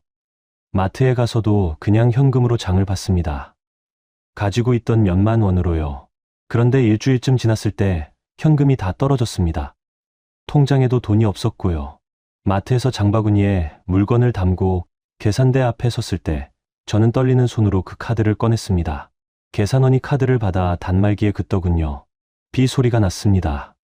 승인됐습니다. 감사합니다, 손님. 그렇게 첫 번째 카드 사용이 끝났습니다. 집에 와서 영수증을 펼쳐봤습니다. 계란 한 판, 두부 한 모, 시금치 한 단, 고등어 2마리, 총 15,000원이었습니다. 저는 그날 밤 성우한테 전화했습니다. 성우야, 오늘 카드 썼다. 네, 엄마. 문자 왔어요. 미안하다. 15,000원. 엄마, 왜 미안해하세요? 그거 가지고 뭘 사셨어요? 계란이랑 반찬거리 좀. 엄마, 왜 이것밖에 안 사요? 고기도 좀 사드시고, 과일도 사세요. 아니다. 이 정도면 충분해. 엄마, 저 때문에 눈치 보지 마세요. 제가 대단한 능력은 없어도 그 정도는 해드릴 수 있어요. 엄마가 잘 드셔야 제가 마음이 편해요. 알겠죠? 알았어. 성우의 말에 저는 조금씩 마음을 놓았습니다. 다음번 장을 볼 때는 고기를 한 팩 담았습니다. 삼겹살 600g. 가격을 보니 12,000원이었습니다. 비쌌지만 그래도 담았습니다. 계산할 때 또 영수증을 꼼꼼히 챙겼습니다. 집에 와서 사진을 찍어 성우한테 보냈죠. 엄마, 영수증은 안 보내셔도 돼요. 그래도 내가 확인해야 하잖니. 제가 문자로 다 확인돼요. 엄마는 편하게 쓰세요. 점점 카드 사용이 익숙해졌습니다. 가끔은 반찬 가게에서 밑반찬도 샀습니다. 멸치볶음, 콩자반, 깨씹지. 혼자 만들기 귀찮은 반찬들이요. 한 달쯤 지나니까 카드 사용이 완전히 일상이 됐습니다. 지갑에서 카드를 꺼내는 것도 자연스러워졌고 계산할 때 주저함도 없어졌습니다. 아들이 준 돈으로는 주로 마트나 장볼 때만 사용하고 기초생활수급비는 공과금을 내고 남는 돈으로 평소에 사고 싶었던 것들을 주로 샀습니다. 이번엔 옷도 샀습니다. 겨울 패딩이 너무 낡아서요. 마트에서 할인하는 걸 봤는데 30만 원이었습니다. 비싼 돈이었지만 필요했습니다. 이번 겨울이 너무 추웠거든요. 혹시나 비싼 물건을 사면 걸릴까봐 계산하고 나와서 바로 성우한테 전화했습니다. 성우야, 오늘 패딩 샀다. 30만 원인데 비싸지? 엄마, 그 정도는 괜찮아요. 수급비가 필요한데 쓰는 건데 겨울 옷은 필요한 거잖아요. 근데 너무 비싼 것 같아서. 엄마, 걱정 마세요. 엄마가 필요한 거 사시는 건데 뭐가 문제예요? 저는 수급비를 주는 대한민국에 너무 감사했습니다. 어느 나라가 이렇게 나이 많은 사람이 살기 편한 곳이 또 있을까요? 하루는 아들에게 용돈이 필요해 전화를 했습니다. 성우야, 용돈 좀 내 통장으로 보내주면 안 돼? 엄마, 통장 거래 내역이 많으면 나중에 문제가 될 수 있어요. 무슨 문제? 지금 부양이무자랑 연락 안 하고 지낸다고 얘기했는데 제가 돈을 보내드리면 걸리잖아요. 그리고 수급비 받는 사람은 소득이 생기면 신고해야 하잖아요. 근데 엄마 통장에 돈을 넣으면 그게 소득으로 잡혀요. 그럼 수급비가 줄거나 끊길 수도 있고요. 그래서 제 카드로 쓰시는 게 깔끔한 거예요. 제 통장에서 나가는 거니까. 이해되시죠? 이제 좀 왜 그러는지 이해가 되는 것 같기도 하고 아닌 것 같기도 했습니다. 수급자 생활이 3년쯤 지났을 때 저는 만수 씨를 만났습니다. 경로당에서 처음 봤을 때 그는 그저 말이 잘 통하는 사람이었습니다. 저보다 2살 아래였고 혼자 사는 처지도 비슷했죠. 경로당에 나오는 어르신들 대부분이 그렇듯 각자 사연이 있었습니다. 만수 씨도 마찬가지였어요. 부인이랑 10년 전에 헤어졌어요. 애들은 다 크고 연락도 안 하고. 저도 비슷해요. 남편은 오래전에 세상 떠났고 아들 하나 있는데 자기 살기 바쁘죠 뭐. 공통점이 많았습니다. 나이도 비슷하고 외로움도 비슷하고 하루하루 사는 게 비슷했죠. 자주 마주치다 보니 자연스럽게 가까워졌습니다. 처음엔 경로당에서 화투 칠 때 같은 편이 되는 정도였습니다. 그러다 점심시간에 같이 밥을 먹게 됐고 경로당 끝나고 같이 산책하기도 했습니다. 만수 씨는 말이 재미있었어요. 옛날 이야기도 많이 알고 농담도 잘했죠. 정임 씨, 오늘 점심 같이 할까요? 제가 국밥 한 그릇 사드릴게요. 아니에요. 제가 살게요. 아니, 제가 사겠다는데 왜 그러세요? 그렇게 밥도 사주고 받고 지내다 보니 점점 더 가까워졌습니다. 만수 씨는 자주 찾아왔습니다. 장을 보러 갈 때도 따라왔고 집 앞까지 바래다 주기도 했습니다. 6개월쯤 지났을 때 제가 조심스럽게 말을 꺼냈습니다. 정임 씨, 우리 이렇게 지내는 거 어때요? 지금도 잘 지내고 있잖아요. 아니, 그게 아니라 좀 더 가깝게요. 저는 무슨 말을 하려는지 알았습니다. 하지만 선뜻 대답이 나오지 않았어요. 정임 씨도 혼자 사시고 저도 혼자 살고 우리 나이에 외로운 거 서로 아는데 그냥 이렇게 의지하면서 살면 안 될까요? 결혼 말씀이세요? 결혼까지는 아니더라도요. 그냥 우리끼리만 알고 지내면 되잖아요. 사실혼이라는 말은 하지 않았지만 그게 그런 뜻이었습니다. 저는 망설였습니다. 혼자 사는 게 익숙했고 이제 와서 누군가와 산다는 게 부담스러웠거든요. 게다가 나이가 70인데 지금 새로 관계를 시작한다는 게 맞나 싶었습니다. 정임 씨, 저 나쁜 사람 아니에요. 그냥 정임 씨랑 같이 있으면 좋더라고요. 저도 만수 씨 싫은 건 아닌데 그럼 한번 해봐요. 주소는 따로 두면 돼요. 그냥 우리끼리만 알고 지내면 되잖아요. 법적으로 복잡하게 할 필요 없어요. 저는 조금씩 마음이 기울었습니다. 솔직히 혼자 사는 게 외롭긴 했으니까요. 밤에 집에 들어오면 아무도 없고 말 한마디 나눌 사람도 없었습니다. TV만 틀어놓고 멍하니 있는 날이 많았죠. 좋아요. 한번 해봐요. 그렇게 우리는 연인 관계가 되었습니다. 주소지는 각자 따로였고 법적으로는 아무 관계도 아니었습니다. 만수 씨는 가끔 제 집에 왔고 저도 가끔 만수 씨 집에 갔습니다. 같이 밥 먹고 같이 TV 보고 그렇게 지냈죠. 2달쯤 지났을 때 봉투 하나를 건넸습니다. 정임 씨, 이거 쓰세요. 이게 뭐예요? 생활비요. 봉투를 열어보니 지폐가 들어있었습니다. 10,000원짜리가 빼곡했어요. 세어보니 30만 원이었습니다. 이렇게 큰 돈을 왜 줘요? 우리 사이에 뭐가 어때요? 정임 씨 혼자 살기 힘들잖아요. 제가 조금씩 도와드릴게요. 하지만 받으세요. 제가 그렇게 어렵게 사는 사람 아니에요. 연금도 나오고 조금씩 모아둔 것도 있고 정임 씨한테 이 정도 드리는 건 아무것도 아니에요. 저는 고마웠습니다. 누가 저한테 이렇게 돈을 준 적이 있었나요? 성우는 카드를 줬지만 현금을 직접 쥐어주는 건 또 다른 느낌이었습니다. 고마워요. 만수 씨. 뭐가 고마워요. 당연한 거죠. 그런데 만수 씨는 한마디를 덧붙였습니다. 정임 씨, 이건 현금으로 주는 거예요. 네. 통장으로 보내면 기록이 남잖아요. 그럼 나중에 문제가 될 수도 있어요. 무슨 문제요? 만수 씨는 주위를 둘러보더니 목소리를 낮췄습니다. 정임 씨 수급자잖아요. 생활비 지원받는 거 있으면 신고해야 하는 거 아닌가요? 그런가요? 저도 자세히는 모르는데 주민센터에서 그런 거 확인한다고 들었어요. 근데 우리 이렇게 사는 거 신고하면 복잡해지잖아요. 수업비도 끊길 수 있고 그럼 어떻게 해야 해요? 그냥 조용히 지내는 거예요. 현금으로 주고받으면 기록이 안 남으니까 아무도 모르잖아요. 만수 씨의 말이 이해가 안 되는 건 아니었습니다. 하지만 왠지 깨름칙했습니다. 이게 정말 괜찮은 건가? 신고를 안 하는 게 맞나? 그래도 저는 아무 말 하지 않았습니다. 돈이 필요했으니까요. 수급비만으로는 부족했고 성우 카드로 쓰는 것도 미안했거든요. 만수 씨가 주는 돈으로 좀 더 여유롭게 살 수 있었습니다. 한 달에 한 번, 많으면 2달에 한 번씩 만수 씨는 봉투를 건넸습니다. 30만 원일 때도 있었고 50만 원일 때도 있었습니다. 그때그때 달랐어요. 정임 씨, 이번 달엔 좀 넉넉하게 드릴게요. 너무 많이 주는 거 아니에요? 아니에요. 정임 씨가 잘 지내셔야 제가 마음이 편해요.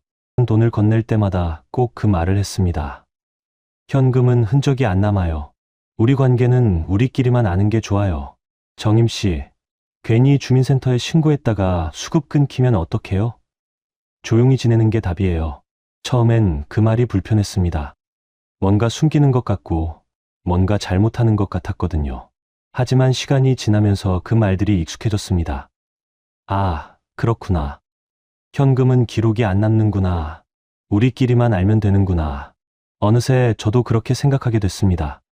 굳이 신고할 필요 없죠. 우리가 알아서 조용히 살면 되는 거니까요. 만수 씨도 저한테 잘해주고 저도 만수 씨한테 고마운데 뭐가 문제겠어요? 가끔 성우한테 전화가 올 때면 만수 씨 이야기는 하지 않았습니다. 왜 그랬을까요? 부끄러워서였을까요? 아니면 뭔가 찔려서였을까요? 저도 잘 모르겠습니다. 그냥 말하고 싶지 않았어요. 엄마, 요즘 어떠세요? 잘 지내지? 밥은 잘 드세요? 먹지, 뭐. 카드로 장도 보고. 외롭지는 않으세요? 괜찮아. 경로당 친구들도 있고. 거짓말은 아니었습니다. 경로당 친구들도 있었고, 만수 씨는 친구 이상이었으니까요. 하지만 성우한테는 말하지 않았습니다. 왜인지는 저도 몰랐습니다. 그렇게 2년이 흘렀습니다. 만수 씨와의 관계는 평온했고, 제 생활도 안정됐습니다. 수급비, 성우 카드, 만수 씨가 주는 현금. 이 세 가지로 저는 나름 편하게 살았습니다. 하지만 그 말들이 나중에 어떻게 쓰일지 저는 전혀 몰랐습니다. 만수 씨가 제게 건넨 현금 한 장 한 장이, 그리고 그가 한 말 한마디 한마디가 나중에 어떤 증거로 돌아올지는요. 현금은 흔적이 안 남는다고요?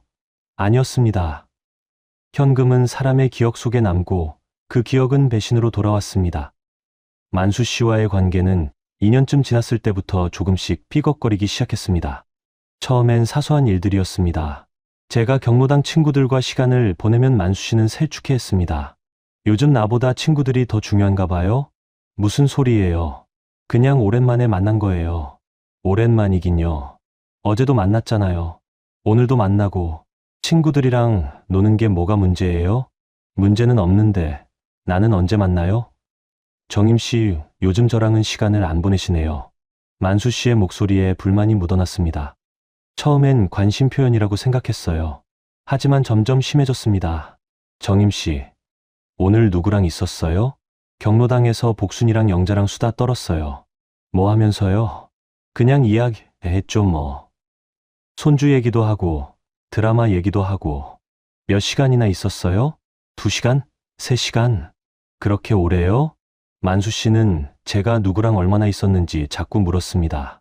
처음엔 대답했는데 점점 짜증이 났어요. 제가 누구랑 뭘 하든 만수가 왜 일일이 알아야 하나요? 만수 씨, 왜 자꾸 그런 거 물어봐요? 관심 있어서 그러죠. 정임 씨가 뭐 하고 지내는지 궁금하잖아요. 관심이 지나치면 간섭이에요. 간섭이라뇨? 저는 그냥 정임 씨 생각해서 그러는 건데. 말다툼이 잦아졌습니다. 사소한 일로도 싸웠어요. 제가 마트에 혼자 간다고 하면 같이 가겠다고 했고, 제가 병원 간다고 하면 어디 아프냐고 캐물었습니다. 정임 씨, 어디 가세요? 약국 좀 갔다 올게요. 뭐 사러요? 소화제요. 왜요? 어디 아파요? 뭐 잘못 드셨어요? 아니에요. 그냥 속이 좀 더부룩해서. 제가 같이 갈게요. 아니에요. 금방 올게요. 왜 혼자 가려고 해요? 제가 같이 가면 안 돼요? 이런 대화가 매일 반복됐습니다. 숨이 막혔어요. 혼자 있고 싶을 때도 있는데 만수는 항상 제 옆에 있으려고 했습니다. 결정적인 사건은 성우가 찾아왔을 때였습니다. 어느 일요일 오후 성우가 갑자기 연락도 없이 집에 왔습니다. 엄마, 깜짝 방문이에요. 어머, 성우야. 들어와. 성우는 치킨 한 마리를 들고 왔더군요. 오랜만에 아들이랑 둘이서 밥을 먹었습니다. 치킨을 뜯으며 이런저런 이야기를 나눴죠. 엄마, 요즘 어떠세요? 잘 지내지? 내 덕분에. 카드 불편한 거 없으세요? 없어. 편하게 잘 쓰고 있어. 그때 초인종이 울렸습니다. 문을 열어보니 만수 씨였습니다. 정임 씨, 만수 씨는 성우를 보더니 멈칫했습니다. 아, 손님 계시네요. 아들이에요. 아드님이요? 아, 그렇구나. 안녕하세요. 만수 씨는 어색하게 인사했지만 성우는 대충 고개만 끄덕였습니다. 분위기가 이상했어요. 저는 그냥 잠깐 들렀다 가려고요. 정임 씨, 나중에 연락드릴게요. 만수 씨는 그렇게 말하고 돌아갔습니다. 문을 닫자마자 성우가 물었습니다. 엄마, 저분 누구세요? 아, 그냥 아는 사람이야. 어떤 사이예요? 경로당에서 만난 친구고. 성우는 더 묻지 않았습니다. 하지만 표정이 좋지 않았어요. 뭔가 찜찜한 기색이었죠. 성우가 집에 간 후 만수 씨한테서 전화가 왔습니다. 정임 씨, 아드님이 왔으면 미리 말해주지 그랬어요. 갑자기 온 건데 어떻게 말해요. 그래도 나한테 연락은 해야죠. 나도 같이 있었으면 좋았을 텐데. 왜요? 아들이랑 밥 먹는데 왜 같이 있어요? 우리 사이가 뭔데 그렇게 말해요? 무슨 소리예요? 정임 씨는 나를 숨기는 거예요? 아드님한테 우리 사이 말도 안 하고? 말할 필요가 있어요? 당연히 있죠. 우리 이렇게 지내는데. 만수 씨의 목소리가 높아졌습니다. 저는 당황스러웠어요. 만수 씨, 진정하세요. 진정해요. 정임 씨가 날 뭘로 보는 거예요? 그냥 돈 주는 사람이에요? 그게 무슨 소리예요? 아니면 뭔데요? 아드님한테 내 얘기는 하나도 안 하고 나는 그냥 숨겨놓고. 숨기는 게 아니라 말할 타이밍이 없었어요. 타이밍이 없었다고요? 우리 2년 넘게 만났는데 전화를 끊고 나서도 기분이 좋지 않았습니다. 며칠 후 만수 씨는 또 다른 이유로 화를 냈습니다. 정임 씨, 아드님한테 카드 받는 거 저한테 말 안 했죠? 며칠 전에 봤어요. 정임 씨 자주 쓰는 카드에 아드님 이름이 적힌 거. 그건 우리 집안 일이잖아요. 우리 사이에 비밀이 있으면 안 되죠. 비밀이 아니라 그냥 말 안 한 거예요. 그게 비밀이죠. 정임 씨는 나한테 아무것도 말 안 하잖아요. 만수 씨는 제가 성우한테서 카드를 받는다는 걸 문제 삼았습니다. 왜 자기한테 말 안 했냐고, 자기는 믿을 수 없는 사람이냐고 따졌어요. 만수 씨, 성우는 제 아들이에요. 나는 뭐예요? 남이에요? 그런 뜻이 아니잖아요. 그럼 뭔데요? 정임 씨는 나한테 중요한 거 아무것도 안 말해요. 나만 바보처럼 정임 씨 믿고 도와주고 있는 거예요. 그날 이후로 만수는 점점 더 예민해졌습니다.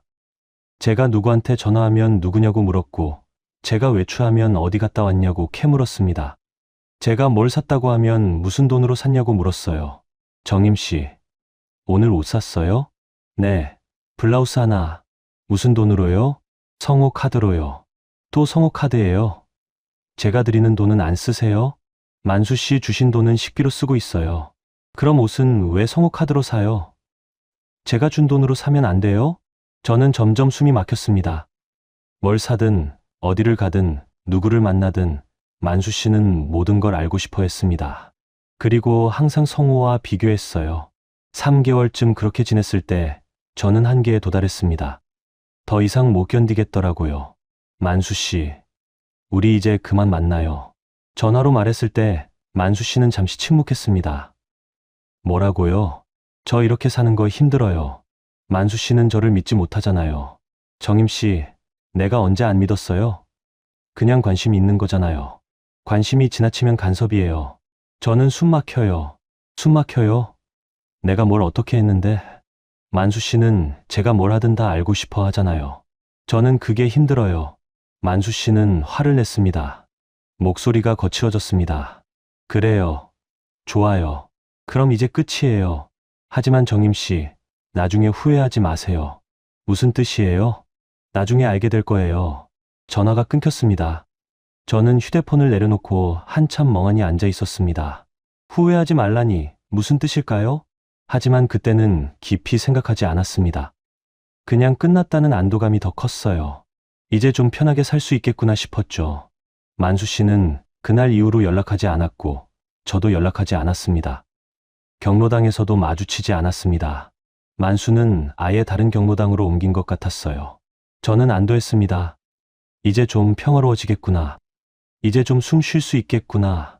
하지만 그게 끝이 아니었습니다. 만수 씨는 떠난 게 아니었습니다. 그는 제가 미처 생각지 못한 방법으로, 가장 아픈 방법으로 돌아올 준비를 하고 있었던 겁니다. 그의 마지막 말, 나중에 후회하지 마세요는 예고였던 거죠. 만수 씨와 헤어진 지 석 달쯤 지났을 때 낯선 번호로 전화가 왔습니다. 오후 2시쯤이었을 겁니다. 경로당에서 돌아와 TV를 보고 있었는데 휴대폰이 울렸어요. 모르는 번호였습니다. 요즘 모르는 번호는 대부분 스팸이라서 안 받으려고 했는데 왠지 받아야 할 것 같았습니다. 여보세요? 여보세요? 박정임 어르신이십니까? 남자 목소리였습니다. 전고, 차분하고 공손했어요. 네, 그런데요. 구청 사회복지과입니다. 어르신, 시간 되실 때 한번 방문해 주실 수 있을까요? 구청이라니요? 가슴이 철렁 내려앉았습니다. 구청에서 연락이 온다는 건 좋은 일이 아니라는 걸 본능적으로 알았습니다. 무슨 일인지 여쭤봐도 될까요? 전화로는 자세히 말씀드리기 어렵고요. 직접 오셔서 이야기 나누면 좋겠습니다. 혹시 제가 뭘 잘못한 건가요? 그런 건 아니고요. 확인하실 사항이 있어서 연락드렸습니다. 확인할 사항? 도대체 뭘 확인한다는 걸까요? 언제 가면 될까요? 이번 주 금요일 오전 10시에 오시면 됩니다. 주소는 아시죠? 네, 알아요. 전화를 끊고 나서 손이 떨렸습니다. 뭔가 잘못됐어요. 분명히 뭔가 문제가 생긴 겁니다. 하지만 뭐가 문제일까요? 저는 잘못한 게 없는데. 그날부터 금요일까지 잠을 제대로 못 잤습니다. 밤마다 뒤척였어요. 혹시 수급비에 문제가 생긴 걸까? 혹시 제가 뭘 빠뜨린 게 있나? 아니면 성우 카드 때문에 걸린 걸까? 성우한테 전화하려다 말았습니다. 괜히 성우 걱정시키고 싶지 않았어요. 아직 뭔지도 모르는데 미리 말할 필요 없잖아요. 금요일 아침 저는 떨리는 마음으로 준비했습니다. 제일 깔끔한 옷을 입고 머리도 단정하게 빗었습니다. 왜 그렇게 한 건지 모르겠어요. 그냥 단정해 보여야 할 것 같았습니다. 버스를 타고 구청으로 갔습니다. 버스 안에서도 계속 생각했어요. 대체 무슨 일일까? 혹시 만수 씨가 뭔가 했나? 아니야, 설마. 만수 씨가 왜 구청에 연락을 해요? 구청 건물에 들어서니 다리가 후들거렸습니다. 안내 데스크에서 사회복지과가 어디냐고 물어보니 3층이라고 했어요. 엘리베이터를 타고 올라갔습니다.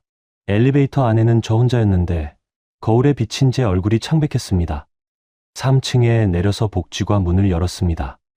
책상이 여러 개 있었고 공무원들이 일하고 있었어요. 한 분이 저를 보더니 일어났습니다. 어르신, 박정임 어르신이세요? 네, 이쪽으로 오세요. 중년의 여자 공무원이었습니다. 짧은 머리에 안경을 썼고 표정이 무뚝뚝했어요. 저를 작은 상담실로 안내했습니다. 앉으세요. 플라스틱 의자에 앉으니 딱딱했습니다. 공무원은 제 맞은편에 앉아서 파일을 펼쳤어요. 어르신, 오늘 모신 이유는요? 공무원은 잠시 말을 멈췄습니다. 그리고 저를 쳐다봤어요. 익명으로 신고가 들어왔습니다. 그 순간 귀가 웅웅거렸습니다. 신고라니요? 무슨 신고요? 부정수급 의혹입니다. 머릿속이 하얘졌습니다. 부정수급. 저는 그런 적 없는데요. 저는 그런 거 안 했는데요. 뭘 잘못했다는 거예요? 지금부터 몇 가지 여쭤볼 텐데요. 답변해 주시면 됩니다. 공무원은 차분했지만 그 차분함이 오히려 무서웠습니다. 감정이 없는 목소리로 질문을 던졌어요. 어르신, 현재 동거인이 있으십니까? 아니요. 혼자 살아요. 최근 몇 년간 동거한 적은요? 없어요. 공무원은 메모하더니 다시 물었습니다. 그럼 생활비를 지원받은 적은요? 가족이 아닌 다른 분한테서요. 숨이 턱 막혔습니다. 만수 씨가 떠올랐어요. 하지만 어떻게 대답해야 할지 몰랐습니다. 솔직하게 말해야 하나? 아니면 부정해야 하나? 아니요. 그런 적 없어요. 거짓말이 입에서 나왔습니다. 저도 모르게요. 정말 없으십니까? 네. 공무원은 저를 빤히 쳐다봤습니다. 제가 거짓말한다는 걸 아는 것 같았어요. 하지만 증거가 없으니 더 묻지 않았습니다. 어르신, 신고 내용에 따르면 특정 남성과 사시혼 관계를 유지하며 생활비를 현금으로 받았다고 하는데요. 가슴이 쿵 내려앉았습니다. 어떻게 알았죠? 누가 신고한 거죠? 누가 신고한 건데요? 익명이라서 말씀드릴 수 없습니다. 익명. 그 단어가 제 머릿속을 맴돌았습니다. 누구일까요? 만수 씨일까요? 아니면 경로당 친구 중 누군가일까요? 아니면 전혀 모르는 사람일까요? 어르신,